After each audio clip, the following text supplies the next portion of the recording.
अल्हम्दुलिल्लाहिल्लज़ी अब्दल अफ़लाक वल्लदीन वस्सलातु वस्सलामु अला मन काना नबिय्यन व आदमु बैनल माइ वद्दीन। एक दफ़ा दिया दरूद पेश कीजिए। अल्लाहुम्मा सल्लि अला सय्यिदिना व मौलाना मुहम्मदिन व अला आलिहि व इत्रतिहि बिअदादि कुल्लि मालूमिन लक। आज का हमारा दर्स कुरान सूरह बकरा की आयत नंबर 219 से स्टार्ट हो रहा है, 219। इसमें अल्लाह रब्बुल इज़्ज़त फरमाते हैं, यसअलूनका अनिल खमरी वल मैसिर। क्या हबीब सल्लल्लाहु अलैहि वसल्लम, लोग आपसे सवाल कर रहे हैं जुए और शराब के मुतल्लिक कि इनका क्या हुक्म है। तो ये दूसरे सपारे में अक्सर जो है वो यसअलूना का लफ्ज़ आया, यसअलूना का अनजिल कर नहीं, यसअलूना का मादा युनफिकून, यसअलूना का अनिल अहिल्ला, लोग आपसे चाँद के बारे में सवाल कर रहे हैं। यसअलूना का माजा युनफिकून, लोग ये पूछ रहे हैं हम कैसे खर्च करें। तो यसअलूना का अनिल खमरी वल मैसिर, लोग आपसे पूछ रहे हैं। यानी ये सहाबा इकराम का तरीका है कि वो बारगाह रिसालत में आके पूछ रहे हैं, या रसूलल्लाह ये बताएं, ये बताएं, ये बताएं। ये मदनी दौर की बात है। तो यहाँ पे आके उन्होंने ये पूछा सहाबा इकराम ने कि शराब और जुए के मुतल्लिक हमारे लिए क्या हुक्म है। कुल ए हबीब सल्लल्लाहु अलैहि वसल्लम, आप इनसे ये फरमाएं, फ़ीहिमा इस्मुन कबीर व मनाफ़िउ लिन्नास, इन दोनों में बड़ा गुनाह है। यानी जुए में और शराब में गुनाह है। व मनाफ़िउ लिन्नास, और लोगों के लिए कुछ फ़ायदे हैं। व इस्मुहुमा अकबर मिन नफ़िहिमा, और इनका गुनाह इनके फ़ायदों से ज़्यादा है। यानी जो फ़ायदा हो रहा है वो गुनाह से ज़्यादा है। अब इसका शान नुज़ूल ये है कि लोगों ने आके पूछा, आप जुए के मुतल्लिक और शराब के मुतल्लिक क्या कहते हैं। हाल जुआ जो है उसका रिवाज ये था कि जो जीत जाता था, जुआ जो जीतता था वो पैसे गरीबों में तकसीम कर देता था। तो पूछने का मकसद ये था कि ये तो हम नेकी करते हैं ना, जो पैसे हम जुए से कमाते हैं वो हम घर नहीं लेके जाते, वो गरीबों में तकसीम करते हैं। तो ये बताइए इसके हवाले से। तो फरमाया कि जो नुकसान हो रहा है, जो गुनाह है, वो इस फ़ायदे से बढ़कर है। अल्लाह ये नहीं हुक्म देता कि जुआ खेल के गरीबों में पैसे बांटो, बल्कि वो कहता है कमाओ, उसमें से ज़कात दो और सदका दो। तो अभी भी ये रिवाज मौजूद है। कुछ माजी करीब के ही बड़े नामी ग्रामी डाकू थे जो लूटते थे और फिर गरीबों को देते थे। एक दो मशहूर नाम होंगे, किसी को पता शायद यहाँ पे। काफी पुराने जी जी। तो ये आम तौर पे फिर ये समझा जाता है कि शायद ये बड़े नेक लोग हैं कि ये नेकी का काम कर रहे हैं, बड़ों से लूट रहे हैं और छोटों को दे रहे हैं, जो गरीब हैं उनको। तो इसको भी ममनू करार दिया कि हलाल तरीके से कमाया जाए। और फिर अगरचे इसमें लोगों के लिए नफ़ा है, लेकिन जो गुनाह हो रहा है वो इससे बड़ा है। वयसअलूनका माज़ा युनफिकून, और ये आपसे सवाल करते हैं कि क्या चीज़ खर्च करें। पीछे ये था कि किस पर खर्च करें, जो हमने कल पढ़ा था उसमें ये सवाल किया गया था किस पर खर्च करें। तो कहा कि वालदैन पे खर्च करें, यतीमों पे, मसाकीन पे, सारी तफसील जिक्र हुई। तो आज का जो ये सवाल पूछा गया, इसमें ये कहा गया कि हम क्या चीज़ खर्च करें। तो फरमाया कुलिल आफ, आप कहिए जो ज़रूरत से ज़्यादा हो, जो ज़रूरत से ज़्यादा हो वो खर्च कर दो। कज़ालिका युबय्यिनुल्लाहु लकुमुल आयाति लअल्लकुम ततफक्करून, इसी तरह अल्लाह तुम्हारे लिए अपनी आयतें बयान फरमाता है ताकि तुम तदब्बुर करो। तो इसमें दो चीज़ें आ गई, एक तो शराब और जुआ, इसकी मुमानत। तो कोई भी ऐसा कारोबार है जो जुए के तरीके पर है, जुए के तरीके पर है, शरीयत में वो भी हराम है। मसलन जुआ सिर्फ ये नहीं कि दो लोग बैठे हैं और उन्होंने कोई गेम खेल रहे हैं, ताश खेल रहे हैं, उस पर लगाए हुए हैं पैसे, सिर्फ यही जुआ नहीं है, बल्कि ये तिजारत में भी कई जुए बन जाते हैं। मसलन आप एक बाग में गए, अमरूदों का बाग है और आपने ठेका ले लिया, अभी अमरूदों पे कुछ भी नहीं है, अभी अमरूदों पे कुछ आया ही नहीं है, ना उस पर फल लगा है ना फूल लगे हुए हैं, कोई बूर भी नहीं है। आप कह देते हैं जी ये पकड़ें जी मेरी तरफ से 5 लाख, और ये 1 एकड़ जो अमरूदों का बाग है, ये मेरा। तो शरीयत इसको कहती है कि ये आप नहीं कर सकते, ये एक जुआ है, इसको जुए से तबीर किया गया। मुमकिन है कि फल लगे ही ना, नुकसान हो जाए, नुकसान हो जाए।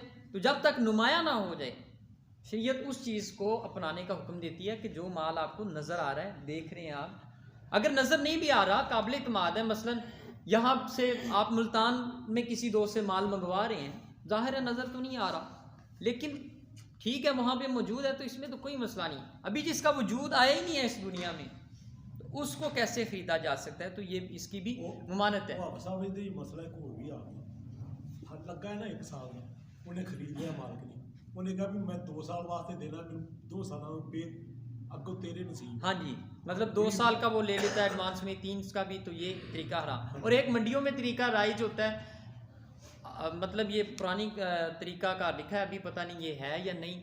वो एक पत्थर फेंकते हैं, गंदम की ढेरियाँ पड़ी होती हैं, तो वो 50,000 उसने दिया, और उससे कहा जाता था, ये दौर जाहिलियत में होता था कि पत्थर फेंको, जिस गंदम की ढेरी पे ये गिर गया तुम्हारा पत्थर, वो ढेरी तुम्हारी हुई। तो वो छोटियाँ भी होती थी, बड़ी भी होती थी, नाकस माल वाली भी होती थी, आला माल वाली भी होती थी, तो उसने तुक्के से ही फेंक देनी, अब पता नहीं वो किस पे जाके गिरेगी। तो ये भी तरीका जो है, ये भी एक जुए की किस्म है। अभी बड़े बड़े जो शॉपिंग माल है, उनके अंदर एक बॉक्स रखते हैं, उसमें पैसे होते हैं, तो आपको एक टिकट खरीदना पड़ती है। वो टिकट खरीदें, वो उसमें से आपका हाथ जाएगा उस बॉक्स के अंदर, और नीचे से हवा आएगी, जिसकी वजह से नोट ऐसे घूमना शुरू हो जाएंगे, वो जितने भी आपके हाथ में आ गए आपके। तो ये भी एक जुआ है, हो सकता है ना भी आए, हो सकता है वो हाथ में ना भी आए। ऐसे ही एक वो बच्चों के लिए मिलती है किस्मत पूरी, हाँ जी, वो मतलब आप उससे किसी के ऊपर लिखा होता है ट्राई अगेन, उस स्क्रैच करने से किसी के में 5 रुपये निकल रहे होते हैं, 10 रुपये निकल रहे होते हैं, तो ये भी एक छोटे पैमाने पे जुआ है। तो बच्चों से ये भी करने से मना किया जाए कि आदत बनती जाती है। और आम तौर पे जो खेलते हुए कह देते हैं जी, कोई भी गेम खेल रहे हैं घर में, दोस्तों के साथ शर्त लगा ली, तो वो जुए में ही शुमार होता है। तो इससे हत्तल इम्कान बचना चाहिए, शर्त के बगैर ही, मतलब ये ना हो कि जो हारने वाला है वो ही खिलाए, मिलजुल के खा लिया जाए, तो ये ज़्यादा बेहतर है। इसके बाद कहा फिर दुनिया वाल आखिर, दुनिया और आखिरत के कामों में, यानी अल्लाह तुम्हारे लिए अपनी आयतें बयान फरमाता है ताकि तुम तदब्बुर करो, फिर दुनिया वाल आखिर, दुनिया और आखिरत के कामों में। वयस्सलूना का अनिल यतामा, और आपसे यतीमों के मतलब सवाल कर रहे हैं, कुल इस्लाहुल लहुम खैर, आप कहिए कि इनकी खैर खाही करना बेहतर है, यानी यतीमों के साथ किस तरह सलूक किया जाए। तो इसके जवाब में कहा कि उनके साथ आपने खैर खाही करनी है। व इन तुखालितुहुम फ़इख्वानुकुम, और अगर तुम अपना और इनका खर्च मुशरक रखो तो कोई हर्ज नहीं है। वल्लाहु यअलमुल मुफ्सिदा मिनल मुस्लिह, वो तुम्हारे भाई ही तो हैं, और अल्लाह जानता है कौन खैर खाही करने वाला है और कौन बदखाही करने वाला है। वलौ शाअल्लाहु लअनतकुम, और अगर अल्लाह चाहता तो तुमको ज़रूर सख्ती में डाल देता। इन अल्लाह अज़ीज़ुन हकीम, बेशक अल्लाह बहुत गालिब हिकमत वाला है। तो इस आयत में यतीमों के मुतल्लिक़ सवाल हुआ कि इनके साथ कैसे सलूक करना है। बाज़ दफ़ा भाई फोत हो जाता है, उसके भतीजे होते हैं, बाज़ दफ़ा मामू फोत हो जाता है, उसके बेटे आ जाते हैं, या इस तरह बहन का शोहर फोत हो गया तो वो बहन के बेटे कफ़ालत में आ जाते हैं। तो इसके हवाले से आप फरमाइए, ये हुज़ूर सल्लल्लाहु से पूछा गया तो अल्लाह रब्बुल इज़्ज़त ने उसका जवाब दिया, क्या हबीब आप इनसे यूँ फरमाएं। तो अब यतीमों का एहसास हुजूर से बढ़कर किसको हो सकता है, जिन्होंने खुद वो हालत गुजारी है कि बचपन में तो बाप का साया ही नहीं मिला, और वालिदा तब इस दुनिया से रुखसत होगी जब 6 साल की उम्र है। और कितना हौसला है कि 2 लोग हैं, एक खातिमा है और हज़रत उम्मे ऐमन, और एक हुज़ूर अलैहिस्सलाम है कब्र कुशाई कर। पथरीली ज़मीन पे कब्र खोदना कितना मुश्किल काम है, यहाँ पे 5 घंटे लगते हैं ये आम ज़मीन पे कब्र खोदते हुए, बनाते हुए, तो जहाँ पे पत्थर हो। तो बहरहाल यतीमों के मतलब पूछा तो आपने फरमाया इनके साथ खैर खाही करनी है, ये अल्लाह रब्बुल इज़्ज़त हुक्म देता है।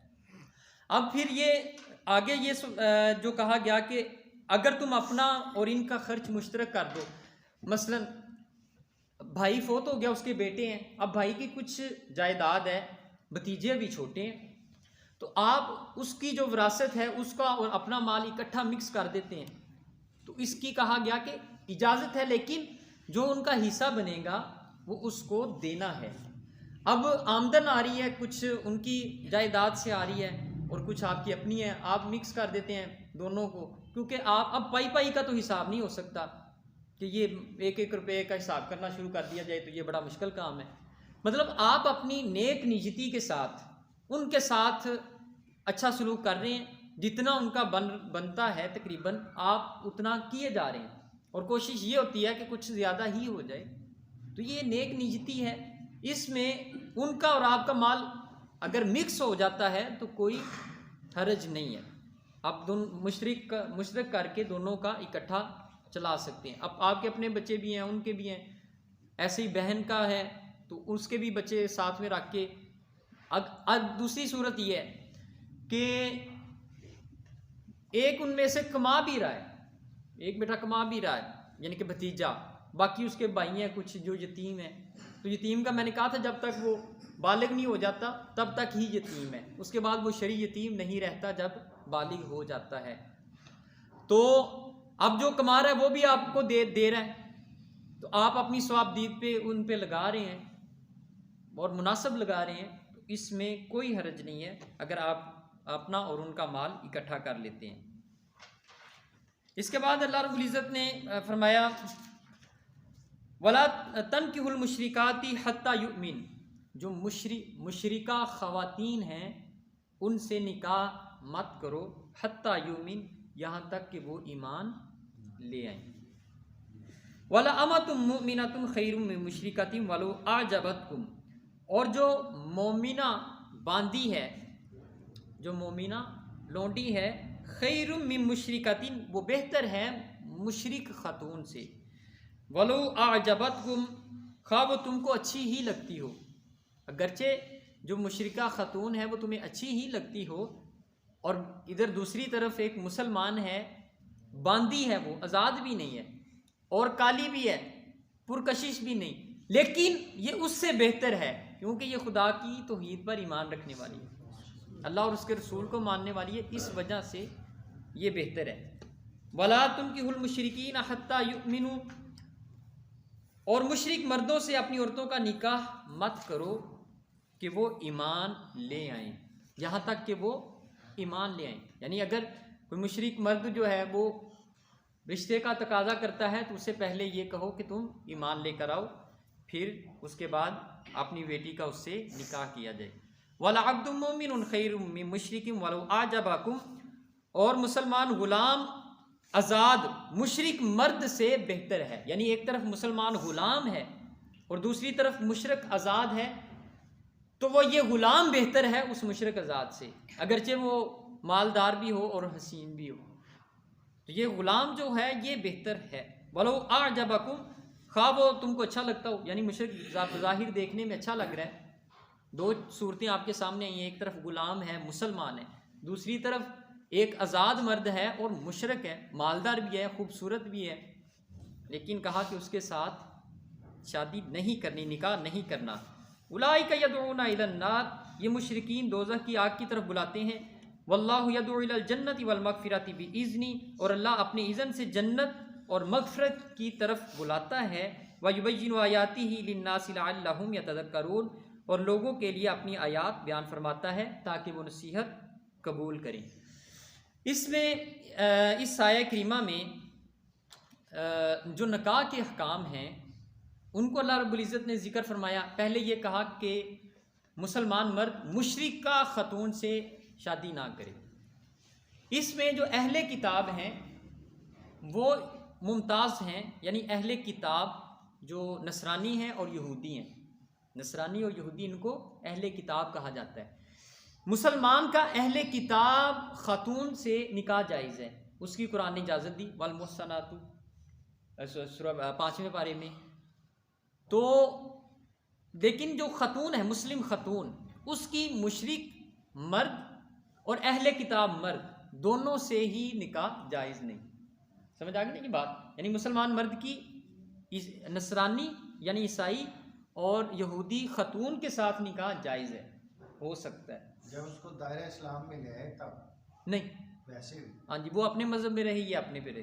अच्छा, तो ये जवाज़ है मर्द के लिए। और मुसलमान खतून के लिए ना ही मुशरिक मर्द और ना ही अहले किताब मर्द के साथ निकाह जायज़ है। जैसे वो इमरान खान ने किया था ना जमाइमा के साथ, वो यहूदिया औरत है, तो ऐसे हो सकता है, यानी अहले किताब के साथ हो सकता है। उसने जिस तरह इस्लाम कबूल करके निकाह कर दिया, हाँ जी, बाद में फिर उसने क्रिश्चियन हो गई, देखिए जब इस इस्लाम सूरत में क्या है, मुर्तद हो गई।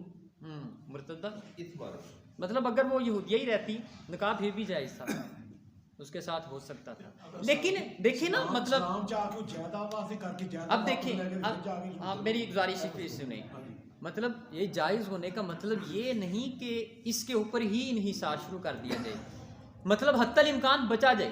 पहले तो ये है कि हत्तल इम्कान बचा जाए, क्योंकि जो वालदा की तरबियत होती है वो बच्चे पे बड़ा असरअंदाज होती है। अगरचे इजाज़त है लेकिन फिर भी वालदा की तरबियत असरअंदाज होती है। तो ये इसीलिए मतलब ये कहा, इसमें इख्तलाफ ज़रूर है, ये जो यहूदिया के साथ या नसरानिया के साथ निकाह का है ना, चंद एक करते हैं, लेकिन अक्सरियत जो है वो जवाज़ के ही कायल हैं, मतलब ज़्यादातर वो जवाज़ के ही कायल हैं। तो बेहतर ये है, ज़्यादा बेहतर ये है कि मुसलमान ख़तून हो, हाँ जी, ठीक है, ताकि मतलब आइंदा जो नस्ल है उसके ऊपर कोई असरात मुरतब ना होने पाए। और दूसरे नंबर पे जो निकाह करते वक्त सबसे इब्तदाई चीज़ है वो ये कि दीनदारी देखी जाए।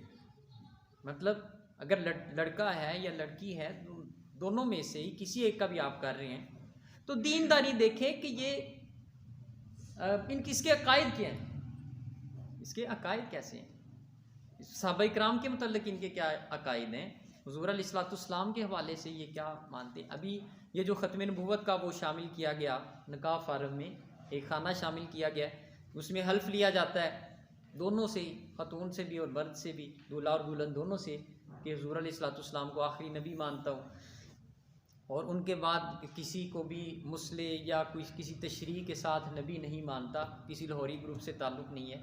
उसकी वजह यही पेश आई ना, मतलब देखते नहीं है, बाद में पता चलता है कि ये लड़का तो कादियानी है।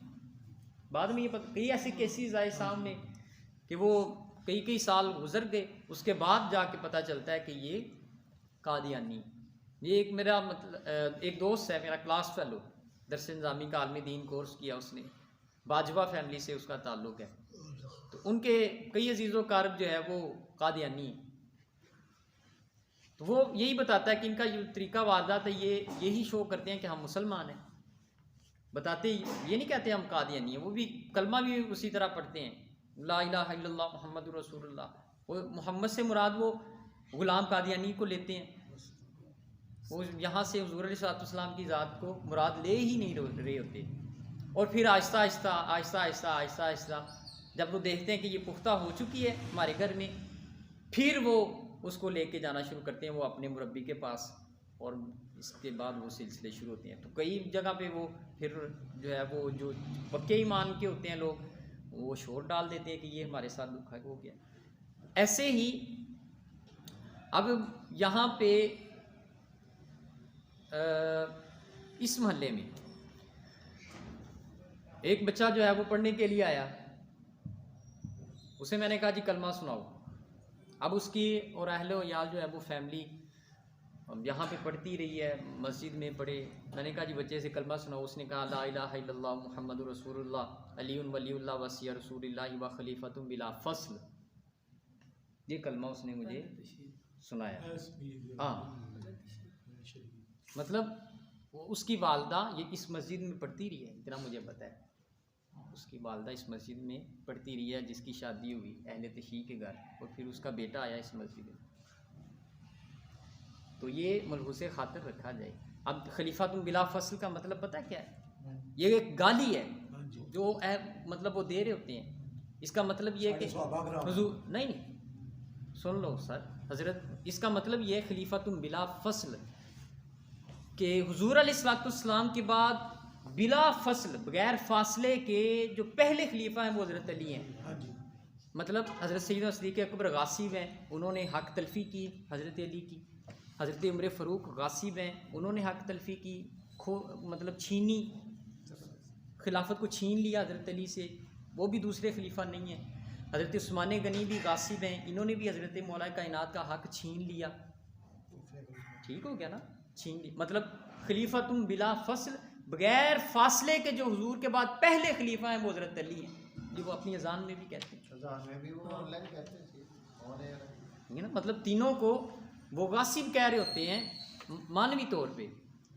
ये तो गासिब थे, इन्होंने हथिया ली खिलाफत हज़रत अली से तीनों ने। ਅਸੀਂ ਤਾਂ ਨਪਾਣਾ जनाब सुनया तो ना फिर ये भी क्या है भी अगर मेरे तो बाद नबी हुंदा ते अबू बकर सिद्दीक हुंदे। अगर होता तो वो उमर होता। यह हदीस पाक है। जब हुजूर अलैहिस्सलाम का जो साहबजादा हज़रत कासिम की वफ़ात हुई तब भी हुजूर अलैहिस्सलाम ने ये फरमाया कि अगर ये मेरा बेटा ज़िंदा रहता तो ये नबी होता, लेकिन मेरे बाद कोई नबी नहीं था, ये खुदा की मंशा थी, तो ये इस दुनिया से रुखसत हो गई। तो इसलिए दीनदारी को देखा जाए। मतलब अब आइंदा नस्ल जो है उसके बाद फिर गई, ख़त्म है वो बात। तो इसमें मतलब दोनों का ही एहतियात रखा जाए, बेटा और बेटी। मतलब अगर बेटी आप दे रहे हैं तो जाहिर है ख़तून जो है वो उसका इतना असर और सूख नहीं होता, अगरचे थोड़ी बहुत बेचारी वो कर लेगी, लेकिन वो असर और सूख ज़्यादा नहीं। अगर बेटा उस तरफ दे रहे हैं तो मुमकिन है कि वो फिसल जाए। इन्ना कईदा कुन्ना अजीम की औरत का फितना बड़ा सख्त होता है, तो मुमकिन है ये भी, तो इससे हत्तल इम्कान बचा जाए। बहरहाल जवाज़ है, आप कर सकते हैं, लेकिन ना किया जाए, एहतियात किया जाए, एहतियात लाजम है। अच्छा जी, इसके बाद फरमाया वयुबय्यिनु आयाती वल्लाहु यदउ इलल जन्नति वल मगफिरति बिइज़्नी, और अल्लाह अपने इज़्न से जन्नत और मगफिरत की तरफ बुलाता है। यानी ये जो पीछे निकाह की सारी तफसीलात को बयान किया, इसके बाद फरमाया वयुबय्यिनु आयातिही लिन्नासि लअल्लहुम यतज़क्करून। इसमें निशानियाँ हैं। वयुबय्यिनु आयातिही लिन्नास, और अल्लाह रब्बुल इज़्ज़त लोगों के लिए अपनी आयात को बयान फरमाता है, लअल्लहुम यतज़क्करून, ताकि वो नसीहत कबूल करें। वयस्अलूनका अनिल महीद, और ये आपसे हैज़ के मुतल्लिक सवाल कर रहे हैं ये लोग। कुल हुआ अज़न फ़अतज़िलुन निसाअ फ़िल महीद, आप कहिए कि वो गंदगी है। फ़अतज़िलुन निसाअ फ़िल महीद, सो औरतों से इज्तिनाब करो, अलग रहो जब वो इस हालत में हो। वला तक़रबूहुन्ना हत्ता यतहुर्न, और इनसे अमले ज़ौजियत मत करो हत्ता कि वो पाक हो जाएं। फ़इज़ा ततहरन फ़अतूहुन्ना मिन हैसु अमरकुमुल्लाह, और जब वो मुकम्मल पाक हो जाएं तो इनके पास आओ, मिन हैसु अमरकुमुल्लाह, जिस तरह तुम चाहो, ये अल्लाह तुम्हें हुक्म देता है। यानी इन अयाम में आपने करीब नहीं जाना। इसके बाद जब वो अयाम तोहर में चले जाएं तो फिर उनके करीब चले जाओ, ये अल्लाह रब्बुल इज़्ज़त तुम्हें हुक्म दे रहा है। इन्नल्लाह युहिब्बुत तव्वाबीन व युहिब्बुल मुततहिरीन, बेशक अल्लाह तौबा कबूल करने वाला है और जो पकीज़गी इख्तियार करते हैं उनको पसंद करने वाला है। इंशाअल्लाह अज़ीज़, इससे आगे हम